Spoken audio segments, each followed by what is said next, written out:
Funny example से बताते हैं ताकि तुम लोग को मजा आए। मान लो शॉपिंग करने गए, ठीक है, मान लो रिक्तम गया शॉपिंग करने के लिए, एक टी शर्ट या मान लो एक शर्ट खरीदना था इसको, ठीक है।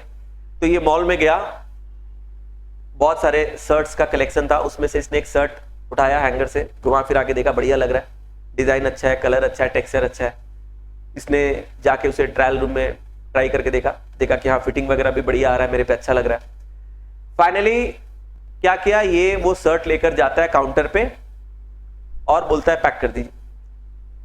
दुकानदार मतलब जो कैश काउंटर वाला जो था पर्सन, कैशियर जो था, वो बिल बनाया 1000 का, बोला ये शर्ट 1000 का है। इसने क्या किया, 1000 रुपया पे किया, शर्ट लेकर घर आ गया। सिंपल, जैसे शॉपिंग होता है वैसे ही। घर आकर फिर इसने सोचा कि एक बार फिर से पहन के देखते, नया नया ड्रेस है तो मन करता है। फिर इसने घर पे आके वापस से पैकेट से शर्ट निकाला, वापस से ट्राई कर रहा है। लेकिन अब की बार ना उसे ऐसा लगा, जब वो शर्ट पहन रहा था घर पे आके, उसे लगा कि पॉकेट में कुछ है।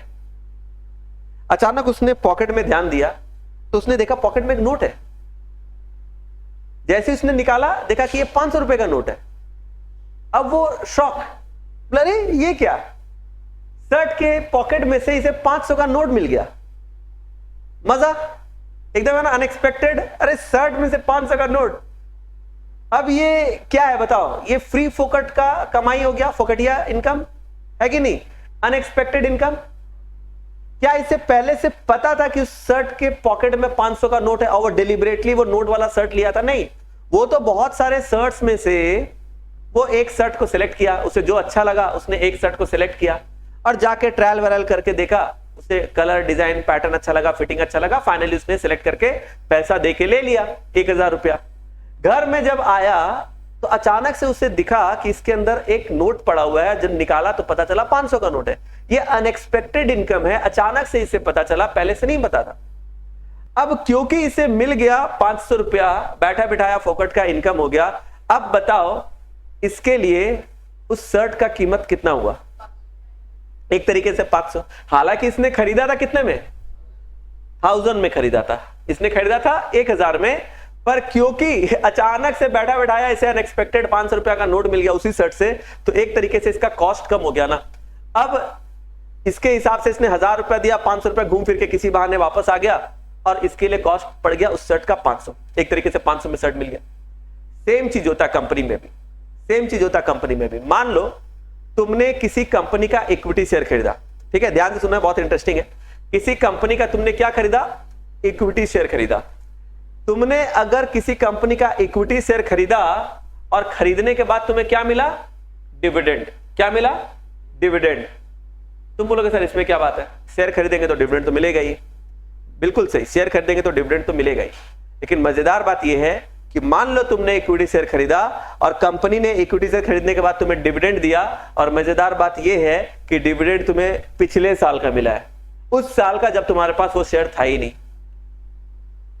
नहीं समझे? एग्जाम्पल में देखो, क्योंकि ये इंटरेस्टिंग है, समझने में भी मजा आएगा। ध्यान से देखो, एक टाइमलाइन बना रहे हैं, ठीक है, ध्यान से देखना, अच्छे से समझना। ये कॉन्सेप्ट समझ लो कि ये अब इस टॉपिक में कुछ ज्यादा है नहीं, तुम लोग फिक्स रिटर्न करके आए हो, वेरिएबल तुम्हारे लिए केक वॉक रहेगा, बस खाली कॉन्सेप्ट को समझना है। इसलिए बता रहे हैं क्योंकि ये सारा कॉन्सेप्ट भी एज अ कॉमर्स स्टूडेंट तुम्हारे लिए जानना जरूरी है। ठीक है, देखो मान लो ये एक अकाउंटिंग ईयर है, मैं इसे दो पार्ट में डिवाइड करता हूं। मान लो ये कौन सा साल है, 2014-15 मान लेते हैं, और इसे मान लेते हैं 2015 एंड 16, ये 2 साल है। 14-15 कब से स्टार्ट होगा, 1 अप्रैल 14 से, और एंड होगा 31 मार्च 15 को। 15-16 कब से स्टार्ट होगा, 1 अप्रैल 15 को, और एंड होगा 31 मार्च 16 को।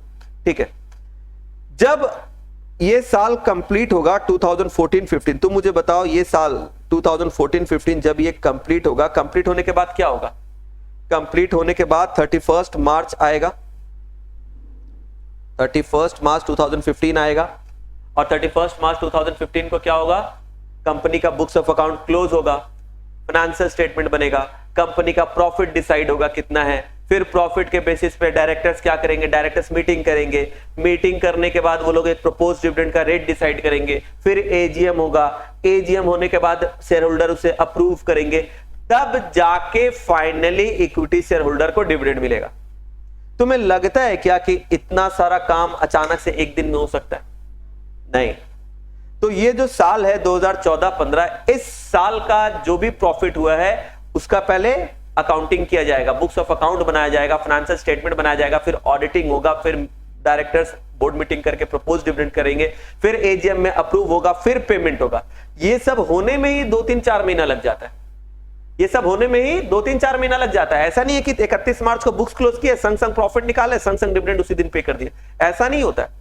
तो ये अकाउंटिंग, ऑडिटिंग, प्रपोजल और अप्रूवल, ये सब होने में 3-4 महीना लग जाता है। तो तुम सोचो कि 2014-15 का जो ये डिविडेंड है, साल 2014-15 का जो ये डिविडेंड है, ये मिलते मिलते 2-3 महीना 4 महीना लग गया। मान लो ये डिविडेंड कब मिला?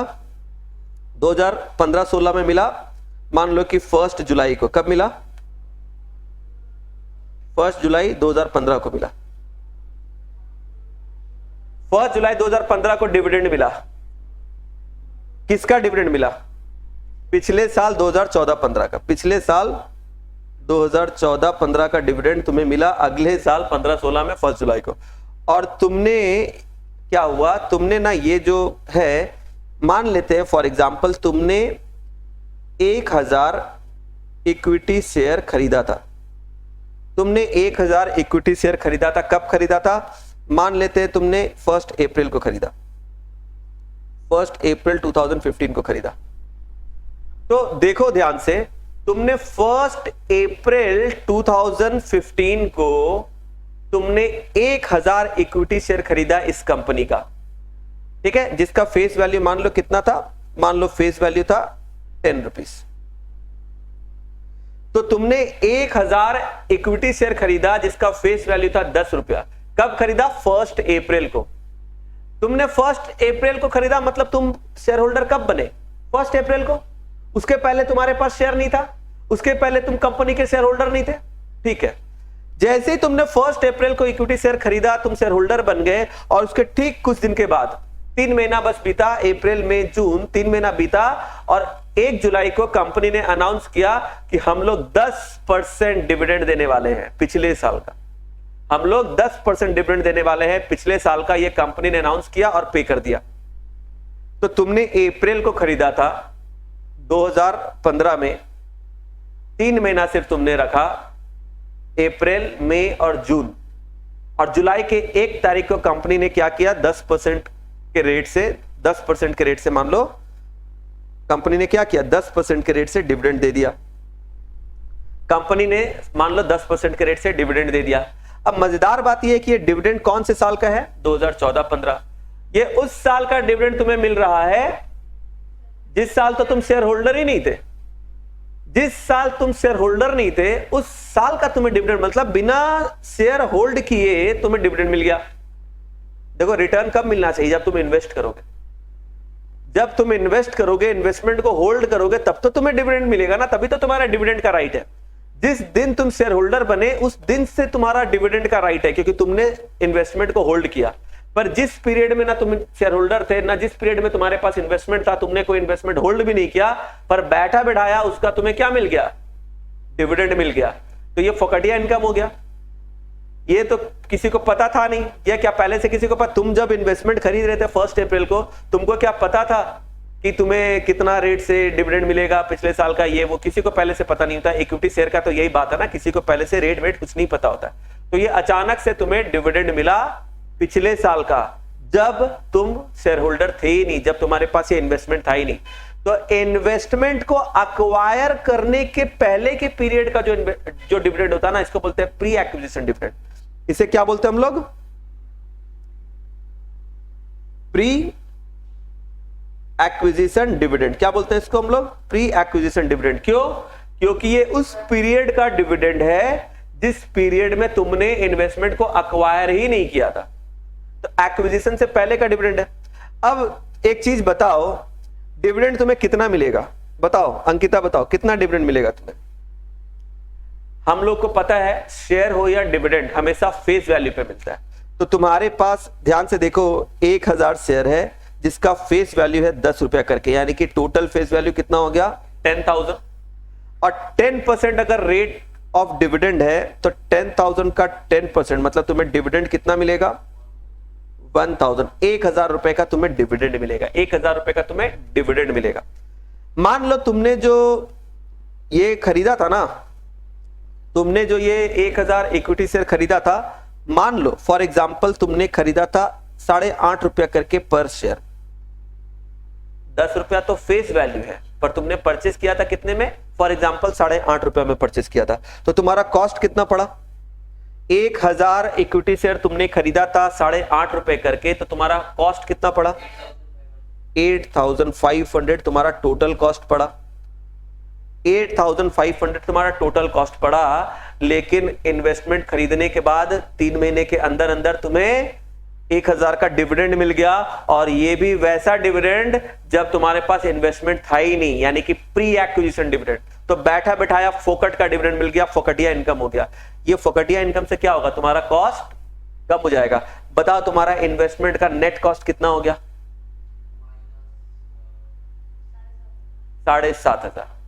हालांकि तुमने खरीदा तो इन्वेस्टमेंट 8,500 में, लेकिन क्योंकि तुम्हें प्री एक्विजिशन ये मिल गया, प्री एक्विजिशन डिविडेंड मिल गया, इसके वजह से तुम्हारा जो नेट कॉस्ट ऑफ इन्वेस्टमेंट आया वो कितना हो गया 7,500, यानी कि 8,500 जो तुम्हारा एक्चुअल कॉस्ट था, इसमें से प्री एक्विजिशन डिविडेंड को माइनस कर देंगे तो तुम्हारा नेट कॉस्ट जो एक्चुअली में हो गया वो हो गया 7,500। तुम्हारा कॉस्ट कितना माना जाएगा 7,500, यानी कि प्री एक्विजिशन डिविडेंड मिलने से इन्वेस्टमेंट का कॉस्ट क्या हो जाता है, एक तरीके से कम हो जाता है। जैसे कि तुमने शर्ट खरीदा था 1,000 में, पर जब तुम्हें उसके अंदर 500 रुपया फोकट में मिल गया, तो एक तरीके से तुम्हारा शर्ट का कॉस्ट कितना पड़ा, 500 ही पड़ा। समझ में आ रहा है। तो इसी तरीके से तुमने इन्वेस्टमेंट तो खरीदा था 8,500 में, पर 1,000 रुपए का प्री एक्विजिशन डिविडेंड मिल गया, और इसके वजह से तुम्हारा जो नेट कॉस्ट ऑफ इन्वेस्टमेंट है वो कितना पड़ा 7,500। ये चीज ध्यान रखना। ये ऐसा क्यों होता है, याद रखना, प्री एक्विजिशन डिविडेंड जो होता है ना, ये एक तरह का कैपिटल इनकम होता है। क्या होता है, कैपिटल इनकम। और इस रीजन से, इसके वजह से हमारा कॉस्ट ऑफ इन्वेस्टमेंट हमेशा डिक्रीज होता है। और ये जो चीज मैंने भी एग्जांपल और ये टेबल बना के इस तरह से डायग्रामेटिक फॉर्म में बताया ना, इसी का ट्रीटमेंट तुम्हें क्वेश्चन में दिया जाएगा और तुम्हें करना पड़ेगा। ठीक है, कैसे करेंगे वो हम लोग